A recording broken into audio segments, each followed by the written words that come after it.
Bonjour à toutes et à tous, bienvenue dans cette nouvelle édition d'Actuel. L'Espagne a adopté le congé menstruel en février dernier. En France, plusieurs projets et propositions de loi existent. Mais est-ce une vraie bonne idée ou un mirage? On va en parler dans un instant avec notre invitée Corinne Hirsch, cofondatrice du Laboratoire de l'égalité. Et puis on parlera aussi des subway shirts, ces vêtements amples adoptés par certaines femmes pour éviter remarques, regards ou gestes déplacés dans les transports en commun. C'est le Japon qui a été le précurseur pour le congé menstruel en l'instaurant dès 1947. Après lui, il y a eu l'Indonésie en 1948, la Corée du Sud en 2001, Taïwan en 2013.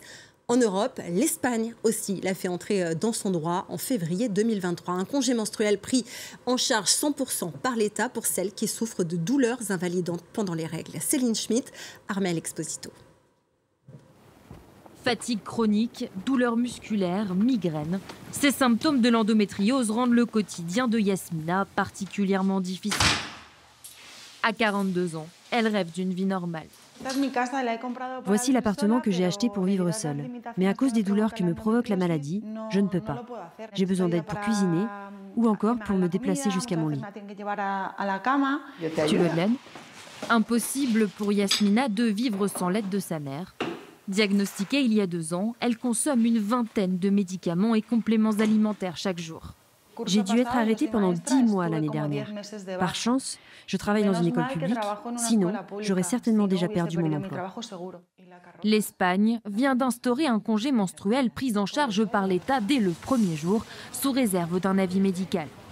La ville de Gérone a déjà pris le problème à bras-le-corps. Depuis 1 an et demi, les 600 employés de la mairie disposent d'un permis menstruel. Je viens pour connaître les chiffres du permis menstruel. Depuis sa mise en place, 7 femmes l'ont demandé. Ici, les femmes peuvent s'absenter jusqu'à 8 heures par mois à rattraper. La mairie n'exige néanmoins aucun justificatif. C'est un véritable succès pour les femmes qui en ont besoin et elles ne sont pas nombreuses. Il est important que toutes nos employées sachent qu'elles peuvent en bénéficier. Ce nouveau droit est le fruit d'une bataille syndicale. Pour ce responsable, la loi nationale va encore plus loin et fait de l'Espagne un pays pionnier en Europe. La loi en elle-même est une grande avancée. Elle met la lumière sur le tabou des règles dans notre société, reconnaît et rend visibles les pathologies liées à la menstruation. En Espagne, environ 15% des femmes souffriraient d'endométriose. Voilà, ce congé menstruel censé apporter un peu de soulagement à ces femmes qui sont affectées par les douleurs de règles. Mais de nombreuses voix dénoncent ce dispositif qui pourrait finalement se retourner contre les femmes. Alors, vraie ou fausse bonne idée, on en parle avec notre invitée Corinne Hirsch. Bonjour. Bonjour. Vous êtes la cofondatrice du Laboratoire de l'égalité. Et je vous pose cette question à vous. Quelle est votre opinion? Est-ce que vous pensez que c'est une vraie ou une fausse bonne idée? Est-ce que vous êtes pour ou contre le congé menstruel? La réponse, elle est difficile, elle est ambivalente, puisque, et le reportage l'a dit, ce qui est extraordinaire, c'est qu'on vit un moment de détabouisation des règles. On se met à en parler. Donc ça, c'est un point hyper positif. De l'autre côté, on est en train, c'est la crainte qu'on peut avoir, de réessentialiser les femmes, de les ramener à leurs caractéristiques biologiques, alors que ça fait une 50aine d'années que justement on essaye de sortir de cette essentialisation du corporel, du biologique et de tout ce qui va avec. Alors, il y a quand même un risque que soulignent de nombreuses voix en dehors de cette essentialisation que vous décrivez, c'est celui d'une discrimination supplémentaire contre les femmes, notamment sur le marché de l'emploi. Il y avait déjà la crainte au moment où une jeune femme est embauchée qu'elle fasse un bébé à son employeur et que donc il se retrouve avec un congé maternité à gérer.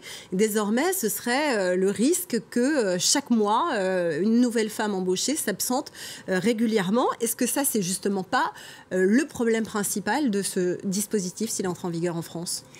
Alors, c'est marrant parce qu'on a bossé justement sur ce qu'on a appelé la suspicion à la maternité. à partir du moment où on est femme, le système, les employeurs, les managers auraient rapidement à l'esprit « oulala, un congé maternité va arriver ». Et ce qui est intéressant, on a fait des études sur les écarts de rémunération. Les femmes qui n'ont pas d'enfants en fin de carrière ont aussi des écarts de rémunération par rapport aux hommes. Donc, on voit bien que le sujet de l'écart de rémunération n'est pas lié aux maternités effectives. Donc là, on peut se dire il y aurait à peu près le même mécanisme.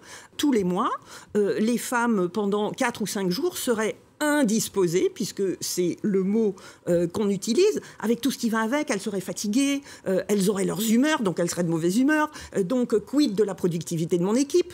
Et donc, par rapport à ça, en tant que manager, en tant qu'employeur, je peux me dire, mais j'ai pas envie de prendre ce risque, alors je vais me simplifier la vie, je vais embaucher un homme ou je vais promouvoir plutôt un homme.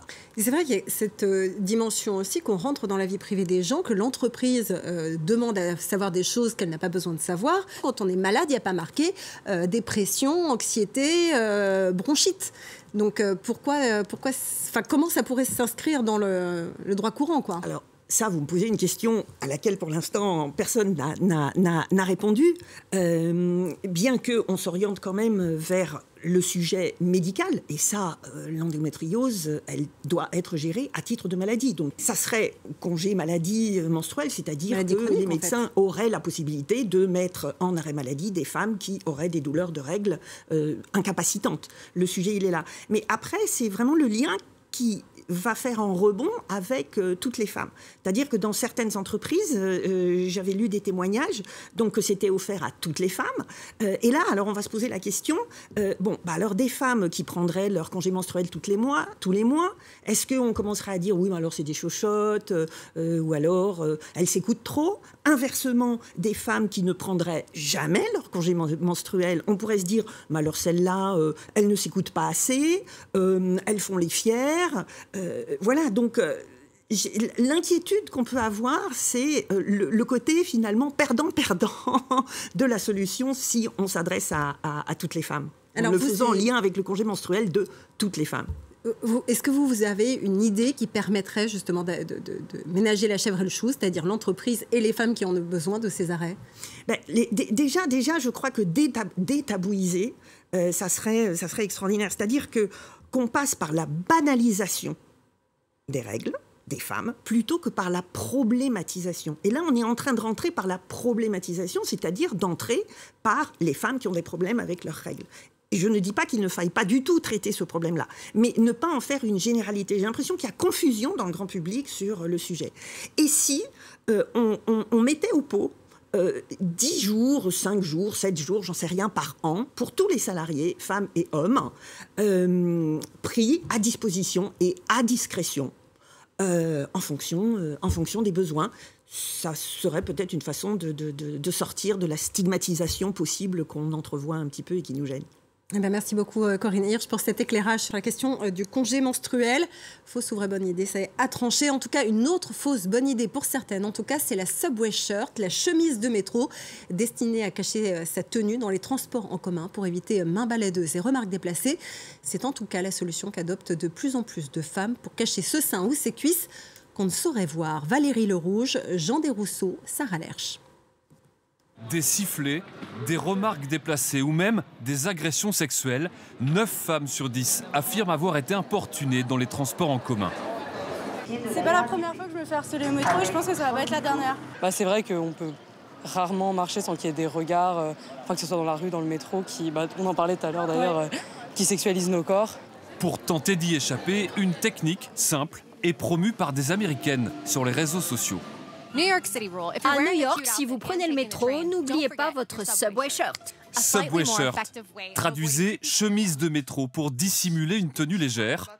Un réflexe déjà adopté par ces Parisiennes, malgré elles. Voilà. Et du coup, il est un peu plus couvert et je me sens plus à l'aise. Alors que j'aimerais bien juste sortir comme j'ai choisi de sortir, avec la tenue qui me plaît. J'étais pas à l'aise de rentrer en robe. Et du coup, j'ai pris un jogging pour prévoir le moment où je rentrerai chez moi.